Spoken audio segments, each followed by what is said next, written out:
This story is titled, My Wife Believes Her Toxic Best Friend's Lies Over Me, Destroying Our Marriage. When the truth came out, she tried to reconcile, but it was too late.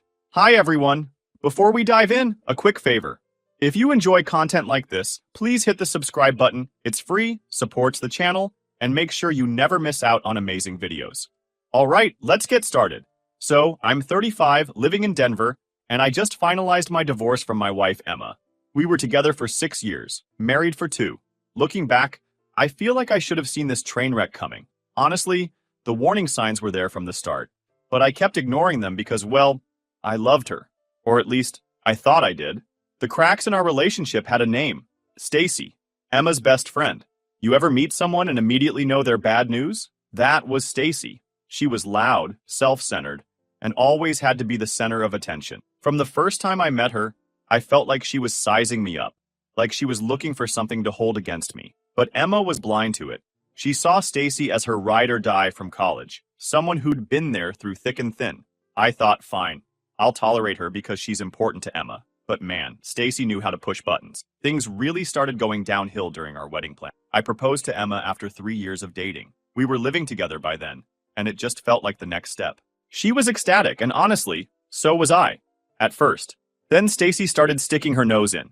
It started small. She didn't like our color scheme and said it was too basic. I let that slide because who cares what colors we picked? Then she made a fuss about the catering, saying we needed vegan options because half the guests would probably prefer that.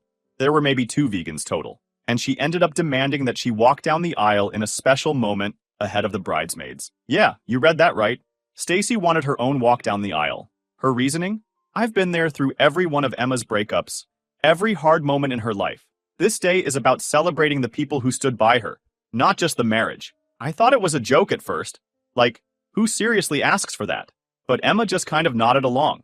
I could see her caving in real time. I tried to step in. I told Emma, look, this is our wedding, not a stage for Stacy to perform on. Your sister's already your maid of honor, and that's enough. Emma got defensive, saying I was making a big deal out of nothing. Stacy, meanwhile, acted like I'd personally insulted her entire existence. Wow, she said. I didn't realize your fiancé was so controlling. That stung. But instead of standing up for me, Emma folded. It's just one little thing, she told me later. If it makes her happy, what's the harm? So Stacy got her grand entrance. She strutted down the aisle like it was her wedding. I could feel my parents' side-eye from the front row, but I just gritted my teeth and smiled for the photos. I figured, once we're married, this kind of nonsense will stop. Stacy won't have as much of a say in our lives. Big mistake. Huge. After the wedding, Stacy didn't just fade into the background like I'd hoped. If anything, she became even more involved in our lives. Emma and I would be talking about weekend plans, and Stacy's name would pop up like clockwork. Oh, I already told Stacy she could join us, Emma would say. Or, Stacy thinks we should check out this restaurant instead. It was like we couldn't make a single decision without her input. I tried to bring it up to Emma, gently at first. I told her, look, I like that you have a close friend, but I feel like Stacy's a little too involved in our lives. Can we set some boundaries? Emma got defensive again. She's my best friend, she said. I can't just shut her out. You don't understand how much she's done for me. Maybe I didn't understand. I wasn't there for the college years or the breakups or whatever, but what I did understand was that Stacy didn't respect me or our marriage, and Emma was too wrapped up in their friendship to see it. I wanted to believe that Stacy wasn't intentionally trying to undermine me. Maybe she was just one of those people who didn't know how to take a step back. But deep down, I think I knew better. Stacy didn't like me, plain and simple.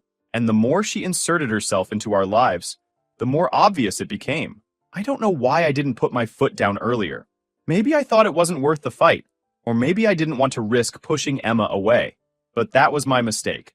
By staying quiet, I let Stacy feel like she had the right to interfere in our marriage. And by the time I realized how deep her claws were, it was too late. About a year into our marriage, Emma and I had finally settled into a routine. Work, date nights, binging TV shows on weekends. Things weren't perfect, but they were good. Peaceful even. That was until Stacy showed up at our doorstep, sobbing like her entire world had fallen apart. It was a Friday evening. Emma and I were planning to make tacos and maybe watch a movie. I was halfway through chopping onions when the doorbell rang. Emma went to get it, and within seconds I heard Stacy's wailing. I poked my head around the corner, and there she was, clinging to Emma like a shipwreck survivor. She had a duffel bag slung over her shoulder and mascara running down her face. He left me, Stacy cried. I can't do this alone.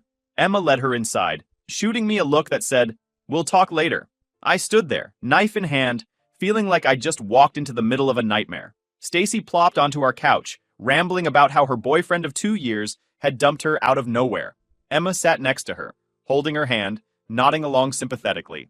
I stayed in the kitchen, trying to focus on the tacos. But as Stacy's dramatic retelling went on, I couldn't help overhearing.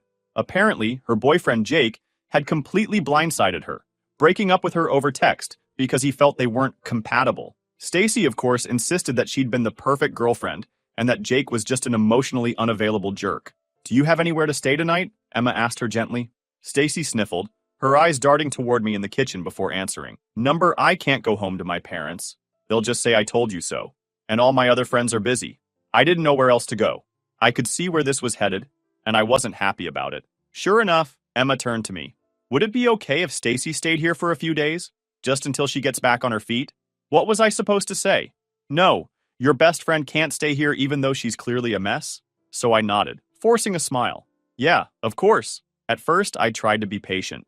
Stacy was heartbroken. I get it. Breakups suck. The first couple of days, I stayed out of her way, letting Emma handle her.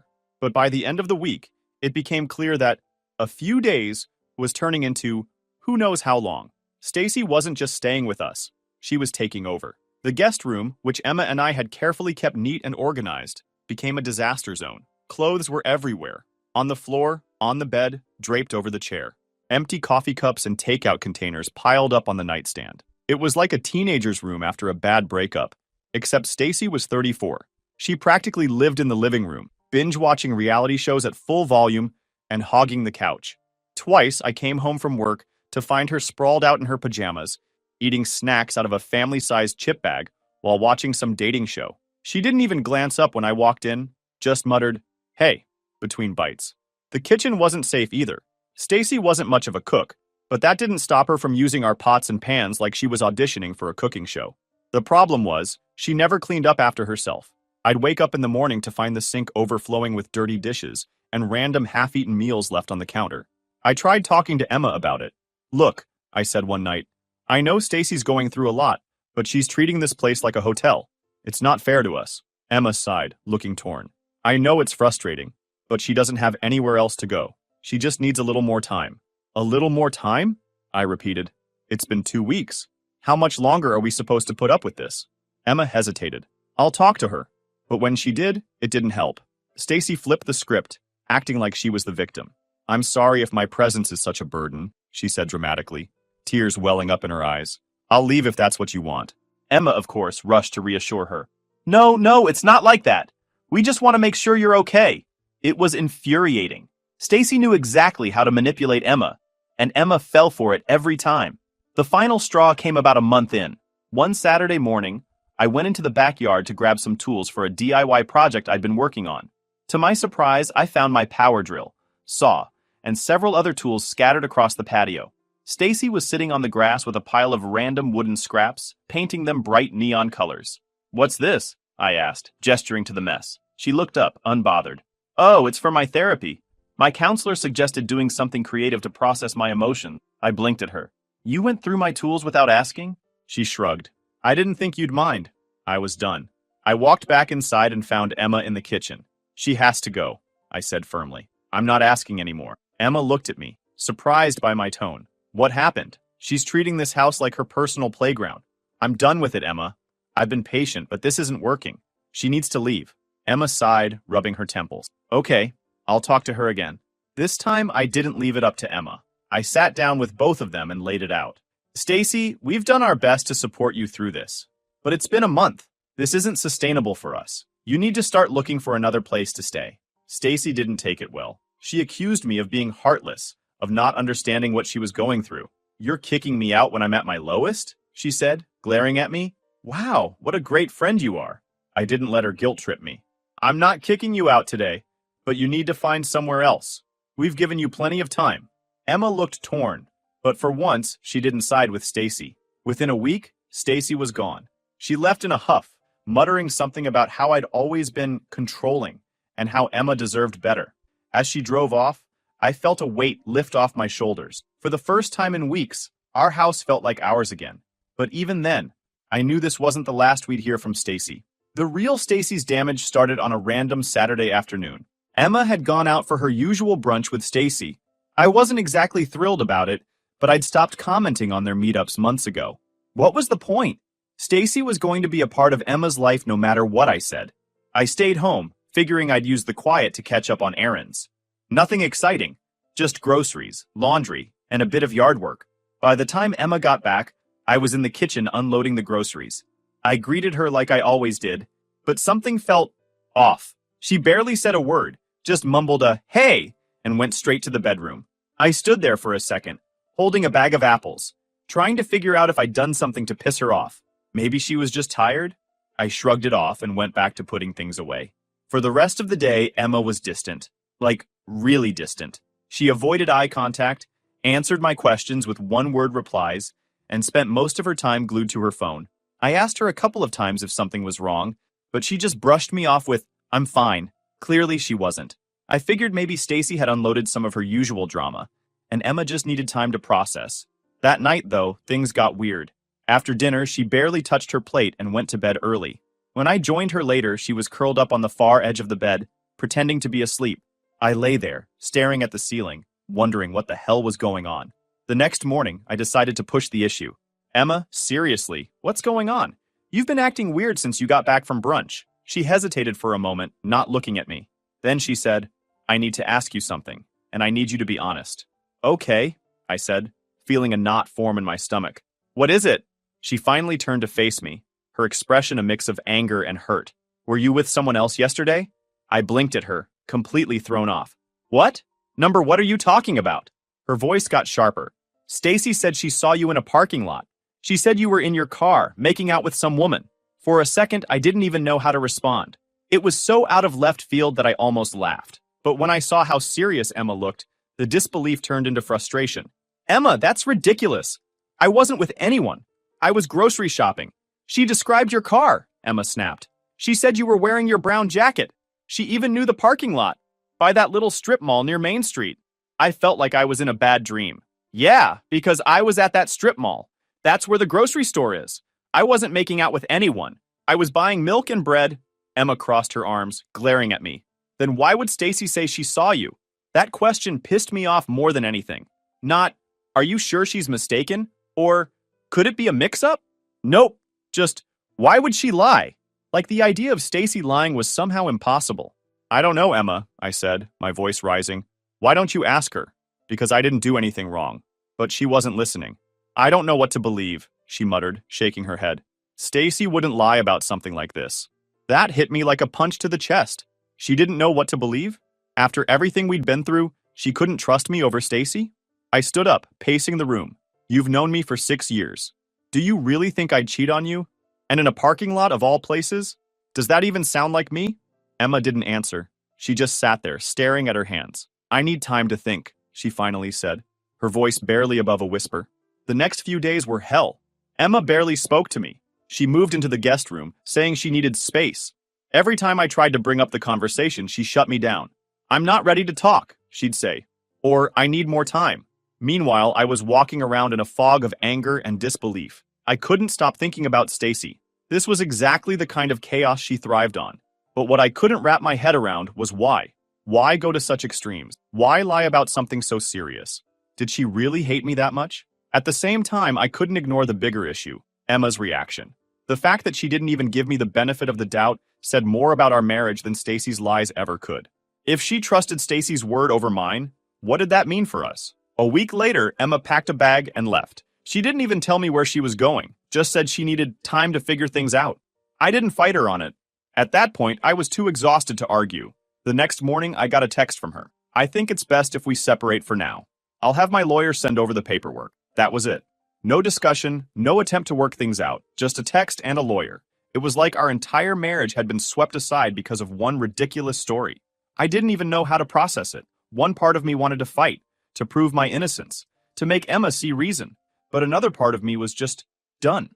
If she was willing to throw everything away so easily, maybe I didn't want to save this marriage after all.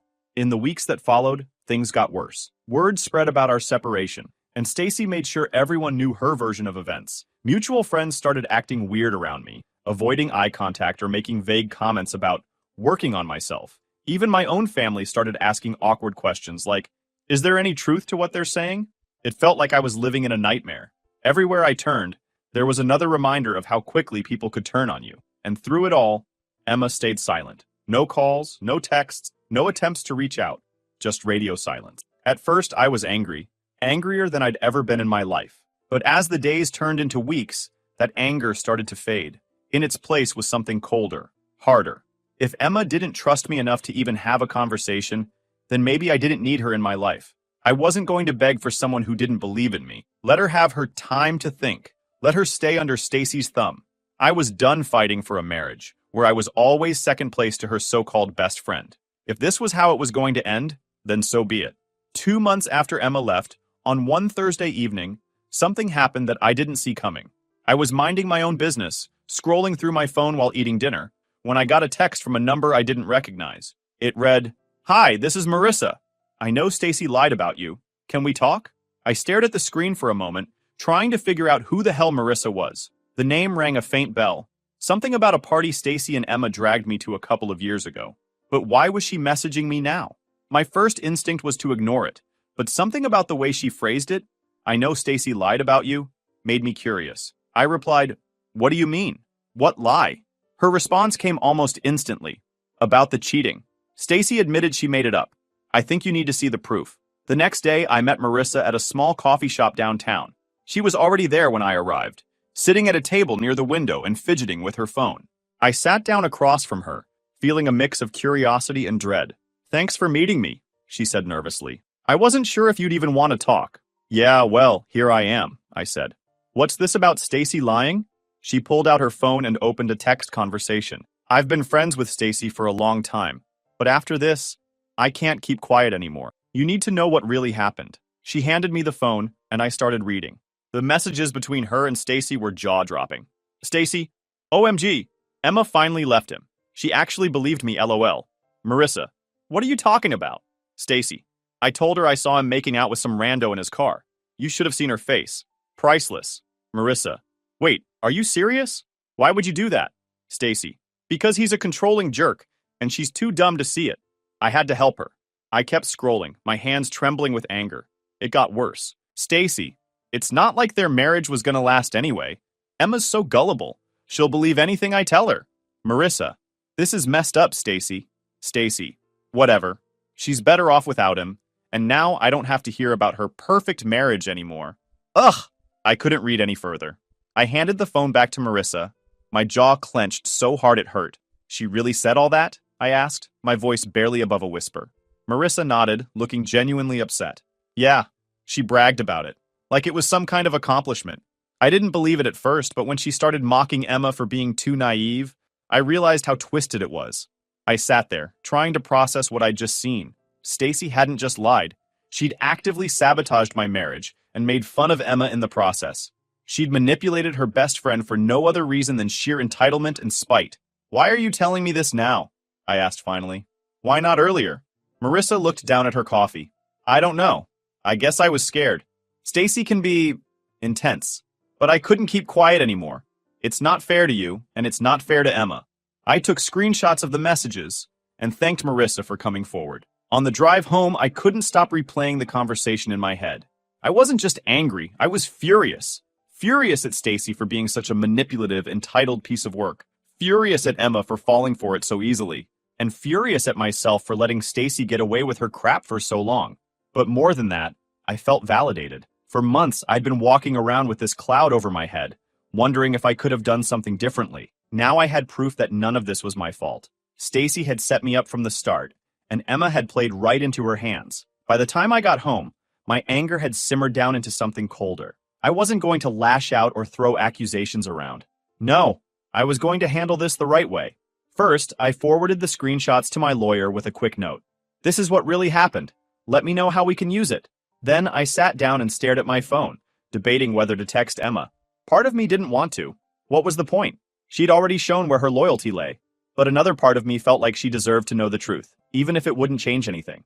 After a few minutes, I typed out a message. "We need to talk. It's important." Her reply came quicker than I expected. What do you want? I kept it short. I have proof that Stacy lied. Can we meet? You need to see this. There was a long pause before she replied. Fine. Tomorrow afternoon. Where? I suggested a park near her new apartment. She agreed, and that was that. I didn't want to win her back. I wasn't interested in that anymore. But I needed her to know the truth, if only to clear my name. Part of me wanted to just shove the screenshots in Emma's face and let her deal with it. But I knew I needed to keep my cool. The last thing I wanted was for her to think I was being dramatic or emotional about this. When Emma finally arrived, she looked hesitant, almost nervous. She was wearing her usual casual outfit, a hoodie and jeans, but she didn't have that confident air she used to carry. She spotted me and gave a small wave before walking over. What's this about? She asked, her arms crossed defensively. I didn't waste any time. I pulled out my phone, opened the screenshots Marissa had sent me, and handed it to her. Read this, I said flatly. Emma looked at me, confused, but took the phone and started scrolling. At first, her expression was neutral, but as she read, her face changed. Her eyes widened, her mouth fell open, and by the time she reached the last message, she looked pale. She handed the phone back to me with shaking hands. She lied, she whispered, almost to herself. Yeah, I said, trying to keep my voice steady. She lied about everything. She made up the story about me cheating just to break us up, and apparently she thought it was hilarious. Emma sat down on the bench next to me, staring at the ground. I didn't know, she said softly. You didn't think she'd ever lie to you? I interrupted, my voice sharper than I intended. That's the problem, Emma. You didn't even stop to question it. You just believed her and threw me under the bus. She flinched at my words, but didn't say anything. Do you know how humiliating it's been? I continued. My friends, my family, hell, even my coworkers, started looking at me like I was some kind of dirtbag. All because you couldn't take 2 seconds to ask me what really happened. Tears started welling up in her eyes. I thought I was doing the right thing, she said. Stacy's been my best friend for years. I trusted her. Yeah, well, that trust just cost you your marriage, I said bluntly.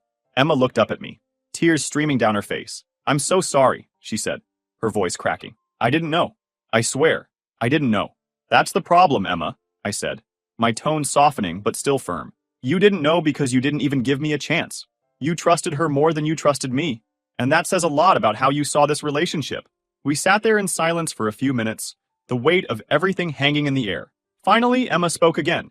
I'll cut her off, she said quietly. I'll never talk to her again. We can fix this. We can go to counseling, figure things out. I'll do whatever it takes. I sighed, running a hand through my hair.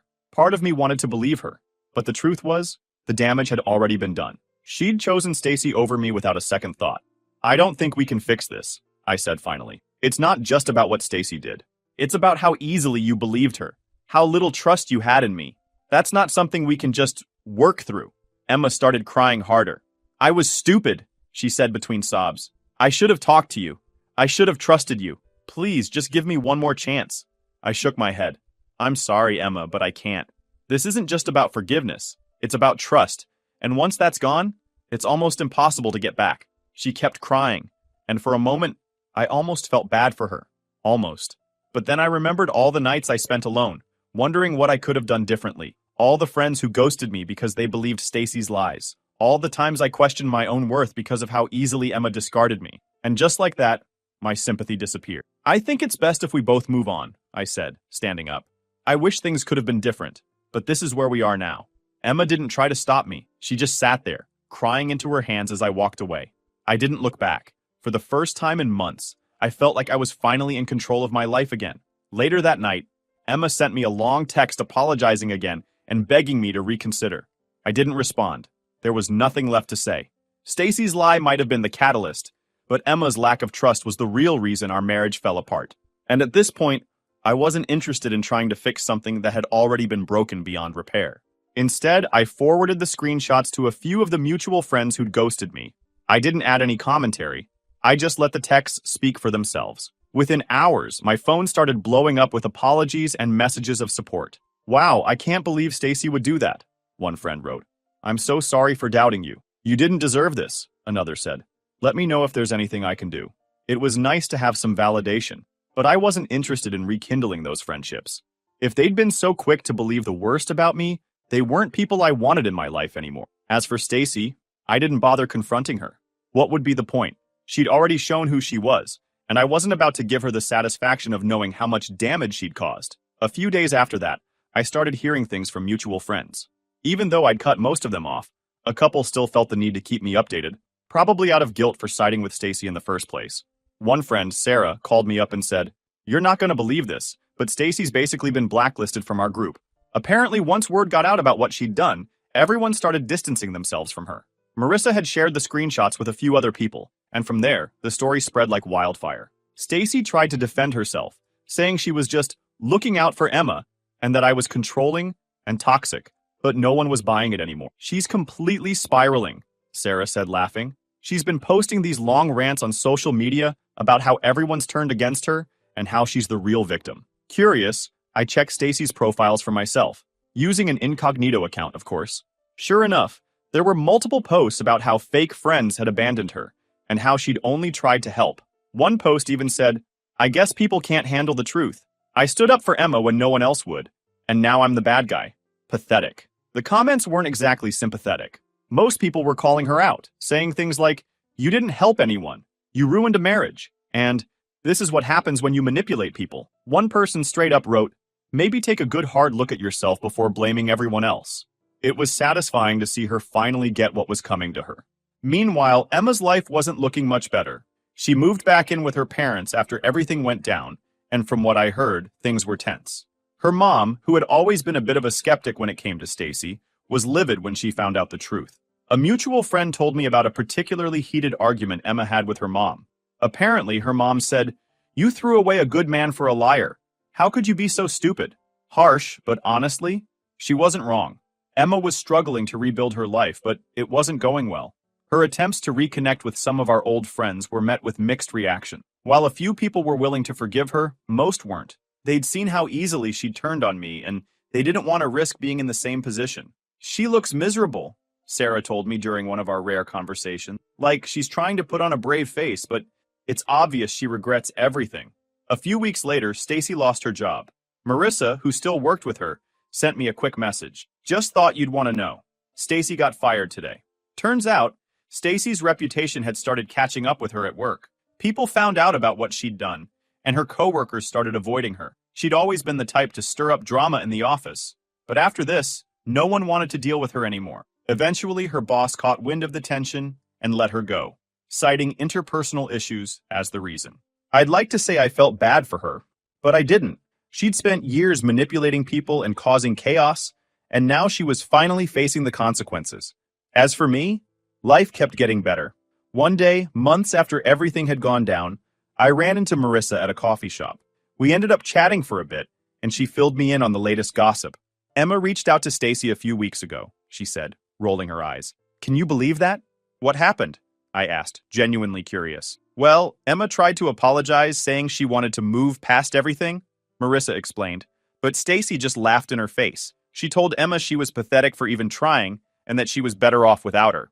I shook my head, a mix of amusement and disbelief. Figures. Stacy doesn't know how to take responsibility for anything. Marissa smirked. "Yeah, well, they're both getting what they deserve." Looking back, I can't say I'm glad everything happened the way it did, but I am grateful for where I ended up. Stacy and Emma's toxic dynamic was a ticking time bomb, and I just happened to be the collateral damage. But in the end, they destroyed each other, and I got to walk away with a clean slate. It's funny how life works sometimes. Karma doesn't always come immediately, but when it does, it hits hard. Emma and Stacy learned that the hard way, and honestly, I'm okay with that. They made their choices, and now they're living with the consequences. As for me, I'm moving forward. I've built a life that makes me happy, surrounded by people who truly care about me, and that's the best revenge I could have asked for.